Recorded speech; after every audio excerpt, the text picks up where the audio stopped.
Hello and welcome to the historynetwork.org podcast. If you are a patron of the podcast, you will be receiving this several days before non-patrons. If you'd like to find out how to become a patron and other benefits of becoming one, just pop along to patreon.com, that's patreon.com/the History Network, and find out about our Patreon campaign there. The historynetwork.org podcast, season 27, episode 7, Surviving a Siege. This episode was written by Murray Darm. Murray Darm is an ancient and medieval military historian from New Zealand, living in Australia. He has written more than 100 articles on various aspects of ancient and medieval military history, as well as other historical topics from all periods, ranging from the history of opera to the runic alphabet and recipients of the Victoria Cross. He is the author of Combat 40, Macedonian Phalangite versus Persian Warrior. Alexander confronts the Achaemenids 334 to 331 BC from Osprey Publishing. He is a regular on the Ancient Warfare podcast. The treatise How to Survive Under Siege by Aineias Tacticus is among the earliest treatises to survive from the genre of didactic military literature. Its author was regarded as the pre-eminent authority on military science in subsequent centuries because he wrote many other works. None of these survive. This single surviving treatise, although incomplete, covers nearly everything that a city need do in order to survive a siege by an enemy. Many of Aineias's precepts for defence, both physical and psychological, have been followed, and are still being followed, in sieges of all kinds throughout history. Yet most adherents to Aineias's advice have probably never heard of him, let alone read him. So who was he, and what does he advise? Scholarship on Aineias has focused on who he was rather than the significance of what he wrote. This scholarship centres around the identification of him with Aineias the Stymphalian mentioned in Xenophon's Hellenica 7.3.1, an Arcadian general who took control of Sicyon. It is possible that the two authors, Aineias and Xenophon, both in Arcadia, Aineias at Stymphalus and Xenophon at Scyllus, and writing around the same time, were acquainted with each other. They may have even met and discussed their literary endeavours, since the works intersect on several points. It is possible that Aineias's treatise and Xenophon's Cyropaedia and Cavalry Commander were composed close together. Although Xenophon's tactical works, such as the Cavalry Commander, were possibly written before How to Survive Under Siege, Aineias had been at work for some time writing the other treatises he mentions. Aineias also mentions treatises which are planned. At the very least, Xenophon and Aineias must have known of each other, since Xenophon was an international figure and both were renowned and revered military men. Aineias's work is that of a practical soldier, widely experienced, distilling his experiences into military theory. The work is unsystematic, and Aineias cross-references to several other treatises he has written so that I may not have to write twice about the same matters. As a pioneering work in the writing down what had been oral knowledge, the nature of the text is understandable. Nonetheless, Aineias was regarded as the most important tactical writer in antiquity. Pyrrhus of Epirus admired him so much that he had his minister epitomize his many works for him, and later writers and commanders continued to hold him in the highest esteem. The treatise can be dated to around 360 BC because the latest example included in it dates to that year, and there is no mention of Macedon, Philip, or the Sacred War from the years following that. It was possibly begun in 360 or 359 and completed before a revision was considered to include Philip's arrival on the political scene could have been ignored, therefore before 355. We know from a variety of sources of other works by Aineias. Polybius refers to a work called Strategy in regard to fire signals. This is probably the work which Aineias himself refers to as preparations, since he refers his readers to it for fire signalling. Aineias himself also mentions treatises entitled Addresses and Procurement. Aineias states he will compose a treatise on encampments in the future. David Whitehead, who is the most readily available work on Aineias, accepts these 4 works. Other writers include a work on naval operations, although the incomplete last line of the surviving treatise states there are 2 ways of equipping a naval force. It is likely Aineias also wrote a Tactica, since Aelian quotes Aineias's definition of tactics as the science of military movements. The definition is not found in the existing treatise. Aineias also refers to plots. A separate treatise on siege operations can possibly be rejected because How to Survive Under Siege covers nearly every type of attack that besiegers of Aineias's day would have practiced. We therefore have at least 6 works by Aineias, and as this does not seem to constitute the many we are told he wrote, it is likely that we have lost all trace of others. For instance, none of our references to Aineias's works mention the sole surviving treatise. Even with this fragmentary picture, we can see how important Aineias was and is. Not only was he the first who dedicated his writings to military matters, but was also considered the pre-eminent and encyclopedic author in the genre. Aineias's tone is unbiased throughout the treatise, and he makes no judgments on whichever city he uses as an example. He was deliberately writing for as wide an audience as possible and does not write with a particular city in mind. He makes no explicit mention of Athens, although he does mention Athenian generals in the sieges of other places. Many of his examples have been couched in anonymous terms and deliberately made non-specific. For instance, Aineias has a stratagem of an anonymous commander of an anonymous city who captures traitors through an anonymous messenger and their letters of reply to the enemy. Herodotus has the same stratagem about Histiaeus of Miletus during the Ionian revolt. Aineias has a very similar stratagem set in anonymous terms to Demaratus's message to the Spartans on a blank wax tablet. Although not all his examples are anonymous, there are enough to show that it was a deliberate policy. This anonymity can be seen from the preface onwards.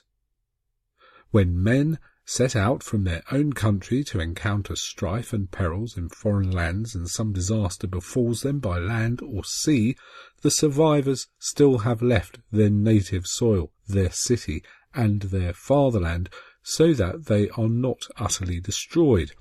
But for those who are to incur peril in the defence of what they most prize, shrines and country, parents and children, and all else, the struggle is not the same or even similar. For if they save themselves by a stout defence against the foe, their enemies will be intimidated and disinclined to attack them in the future. But if they make a poor showing in the face of danger, no hope of safety will be left. Those, therefore, who are to contend for all these precious stakes must fail in no preparation and no effort, but must take thought for many and varied activities, so that a failure may at least not seem due to their own fault. Although we know of no specific addressee for How to Survive Under Siege, there can be no doubt that whoever was reading it would have to be a man knowledgeable in warfare. Aineias envisages one man or one group in command who can and should check everything themselves. Their quarters should be in the marketplace or city hall, if that place is easily defensible, or at the strongest place in the whole city. Aineias's definition of a siege is wider than just the siege of a polis. He begins with the idea of a besieged state, and thus his advice was a way to avoid all types of invasion and survive them. Sieges throughout history have followed his advice, perhaps without knowing it. Tactics, such as the scorched earth policy he advocates at 8.1, and that you should allow an enemy to lay waste to your land so that you can more easily defeat them at a time and place of your choosing, 16.8 to 12, have been common occurrences in sieges down the centuries. Thus, the procedures Aineias advises are not all last-minute siege-in-progress measures, but many are intended to be carried out in an almost paranoid preparation for an impending inevitable siege. Throughout the treatise, amongst the multiple of precepts and systems, the main defence against invasion and the narrower siege is the harmony of the state, harmonia. Many of the advisory passages are concerned with ensuring harmony, from locking up suspect citizens and foreigners to not upsetting the rich in collecting funds for the defence of the state. Many of Aineias's precepts severely restrict the freedoms of various different classes. An elite corps of guards who can act as a relief force must be both loyal and satisfied with the existing order, acting like a fortress against the revolutionary designs of the other party, and let the man who is to lead and have charge of them be not merely prudent and vigorous, but also one who would run the greatest risks from a change of government. It is surprising how many of the defence measures are to be taken against the members of one's own community, and the cynical but accurate expectation that there will be revolutionary and treacherous elements within the city. Once again, however, many of these observations have been followed or have been proven to be true. We find, first, one must note whether the citizens are of one mind, since that would be of greatest advantage during a siege. If not, one must, without arousing suspicion, remove the most influential of those out of sympathy with the existing order of things. This involves sending them on embassies and the like. Earlier, Aineias advises that private gatherings should be forbidden and that all mail should go through the censors. He also suggests that it is best to block up the useless open spaces in the city by digging ditches, making them as inaccessible as possible to those who might wish to start a revolt. If anyone is found demoralizing the city, they should face the death penalty. The gatekeepers should be discreet and sagacious men, always capable of suspecting anything brought into the city, and besides they should be well-to-do and men who have something at stake in the city, that is to say, wife and children. Those who are in poverty should not be considered, since they might be persuaded from their duty. For the gates themselves, Aineias suggests the use of iron-reinforced portcullises and also trenches, which should be dug across the gateway, but leaving a passage on either side. Then some men should go out and engage the enemy in skirmishing and lure the enemy to make a dash into the town with them. They will fall into the trench and be killed at that instant by those within the city. Aineias includes a long and detailed list of ways in which gatekeepers who wished to admit the enemy have done so. Someone during the day has poured sand into the bolt socket of the gate, so that the bolt may stick outside and not drop into the hole. Sand could be poured into the bolt hole with the pin already in it, and then the bar could be shaken noiselessly, so that as the sand works its way down, the bolt is worked up and out, or a groove is filed into the pin, and then a thread placed around it, and thus after inserting it, it could be taken out. The bar could also simply be sawed through. Many other stratagems to get around the locking bar and bolt pins are suggested. Among several countermeasures, Aineias suggests that the general himself should lock the gate and not entrust that duty to anyone else. Aineias also suggests his own tamper-proof gate-locking system. The bar should have 3 or 4 strips of iron from end to end, for thus it cannot be sawed through. Then 3 dissimilar bolt pins should be put in, and each general is to have one of these in his keeping. The best thing is to have the bolt pins so that they cannot be removed, but are held in place by an iron plate, so that when it is raised up, the pin cannot be lifted higher by the pincers, the official pincers, than just enough to slip the bar under when the gate is closed and opened, while the pincers must be made so that they can pass under the plate and easily lift the bolt pin. Aineias suggests that guards should only have short night watches, so that they will not fall asleep and cannot collude with the enemy.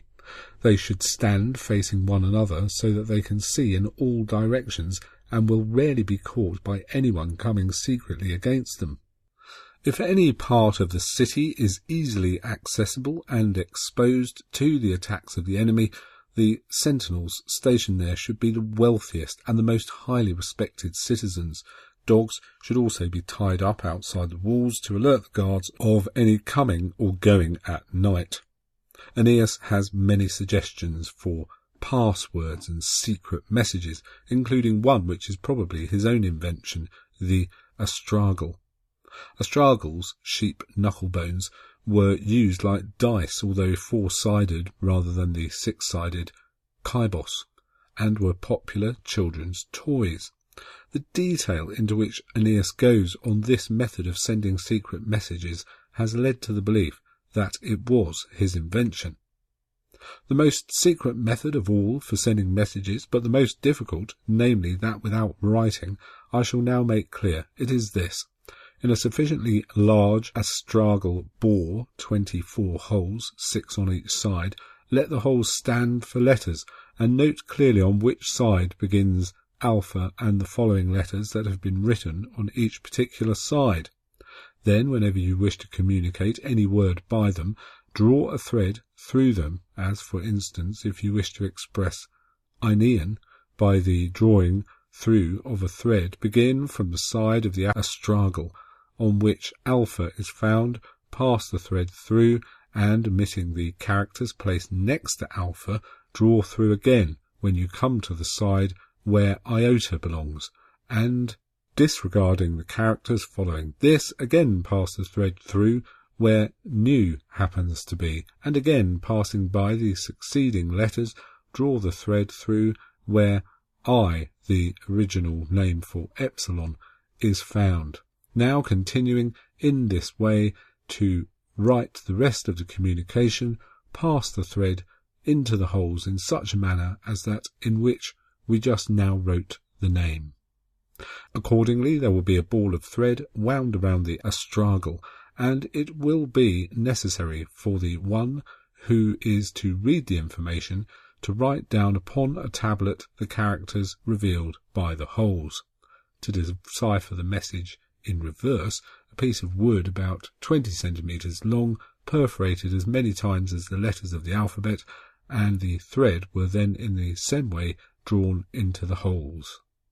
Aineias also has a long series of counter devices for when your city is actually under siege. One of the most interesting of these is the recipe for inextinguishable fire. And the fire itself, which is to be powerful and quite inextinguishable, is to be prepared as follows: pitch, sulphur, tow, granulated frankincense and pine sawdust in sacks you should ignite and bring up if you wish to set any of the enemy works on fire. Aineias also advises that the fires set by the enemy should be extinguished with vinegar so that they will be harder to be relit, or that targets be smeared with birdlime in advance so that they cannot ignite. Against objects brought up and raised higher than the wall, such as towers, there should be stretched on thongs and covered with some impenetrable substance sails, which will have to be overshot by the missiles, and in particular one must set smoking materials that will send up a great smudge from beneath. Against a ram or similar, you must also make ready protective devices to hang from in front of them sacks full of chaff and bags of wool, fresh hides inflated or filled with something. And when the ram is battering the gate or some part of the wall, you must catch up with a noose the projecting part of the engine so that it cannot strike again. Counter-rams, counter-ramparts, and large stones to crush such devices should also be prepared. You should also secretly dig beneath where the engine is to be applied so that the wheels of the engine may sink and fall into the excavations. If the enemy is found to be constructing mines, their effectiveness can be prevented using the following methods. If you can, a moat should be dug outside the wall as deep as possible so that the mine may open into the moat and those digging it may be exposed to view. If possible, a wall should be built in the moat using the largest stones available. Otherwise, wood and rubbish should be prepared so that if the enemy miners appear, it can be dumped on them and set alight. The smoke alone may disrupt and injure the miners. Bees and wasps can also be released into the enemy mine opening. In all instances, however, a countermine should be dug beneath the enemy mine. That only one of Aineias's treatises survives is extremely frustrating, given the amount of supremely interesting and informative detail which survives in this one. How to Survive Under Siege provides insights into how the ancient military mind worked across all aspects of warfare and, like many of its colleagues, repays close reading. Thanks again, Murray, for writing that one for us. Very, very interesting indeed. If you'd like to write a script for us, or if you've got an idea for a subject which you think we've not covered yet and you'd like to hear more about, then just drop us a line, info@thehistorynetwork.org. And once again, if you'd like to become a patron, then please pop along to patreon.com/thehistorynetwork and see about that there. Thank you to all our patrons who subscribe to the podcast. Thanks again for listening. You've been listening to the historynetwork.org podcast, written by Murray Darm, read by Nick Barker.